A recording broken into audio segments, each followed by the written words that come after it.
అందరికీ సంక్రాంతి శుభాకాంక్షలు. మన సోల్జర్ బ్రదర్స్ అందరికీను హ్యాపీ ఆర్మీ డే.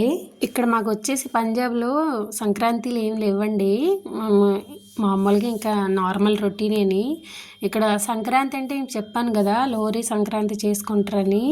మనలా హడావిడి ఏమి ఉండదు వీళ్ళకి, జస్ట్ అలా చేసుకుంటారు అంతే.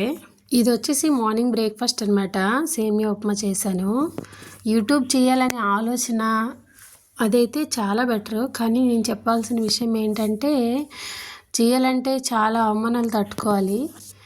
ఈ 2026లో నేను సక్సెస్ అవుతానని అనుకుంటున్నాను. మ్యాక్సిమం 1K సబ్స్క్రైబర్స్ అయినా చూడాలనుకుంటున్నాను.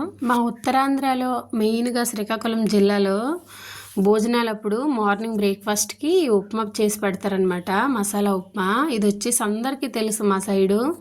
మరి మీ సైడ్ ఏం పెడతారో మార్నింగ్ బ్రేక్ఫాస్ట్ కంపల్సరీగా కామెంట్ చేసేయండి. మ్యాక్సిమం సిటీలో అయితే ఇడ్లీ వడ అన్ని పెడతారు. మా శ్రీకాకుళం డిస్టిక్లో అయితే మార్నింగ్ బ్రేక్ఫాస్ట్ కింద సేమియా ఉప్మాయే పెడతారు, ఏ భోజనాలకైనా సరే. ఇందులో నా సీక్రెట్ ఇంగ్రీడియంట్ ఏంటంటే మ్యాగీ మసాలా తీసుకుంటాను క్యాంటీన్ నుంచి. మ్యాగీ మసాలా వేస్తే నెక్స్ట్ టేస్ట్ అసలు ఆ స్మెల్కే పడి చేస్తాము.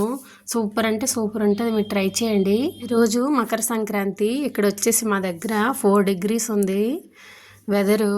అంతే, దానికి బట్టి మీకు అర్థం చేసుకోవాలి. 16 degrees పడితేనే ఏసీలో వణుకు పుట్టిపోద్ది, అలాంటిది 4 degrees 5 degrees అంటే మీరు అర్థం చేసుకోవాలి. ఎండ లేదు, ఏం లేదు, అలా పడుతున్నాం. ఇంకా అలా చలిలో వేడివేడిగా తింటే నెక్స్ట్ లెవెల్ ఉంటుంది. కంపల్సరీగా ట్రై చేయండి. వంటలు వండుకొని తినాలి మీకు చూపించాలంటే నాకు ఇష్టమే, కాకపోతే దాని తర్వాత ఆ పడే గిన్నెల్ని తోమాలంటే నా ప్రాణం చచ్చిపోతుంది అసలు. గిన్నెలు తోమాలంటే వాటర్ కూడా అంతా కూల్గా ఉన్నాయి. జిమ్ములో వచ్చేసి ఇలా సింక్ దగ్గర వేడి నీళ్ళు కూడా వచ్చాయన్నమాట. ఇక్కడ అవేం లేవండి, చల్లని నీళ్ళతోనే తోమాలన్నమాట. చీలు చూడండి ఎలా వాచిపోయాయో, రెడ్గా అయినాయి. ఇంకా అప్పుడు ఇంతవరకు చూసినందుకు థ్యాంక్స్. సబ్స్క్రైబ్ అబ్బా.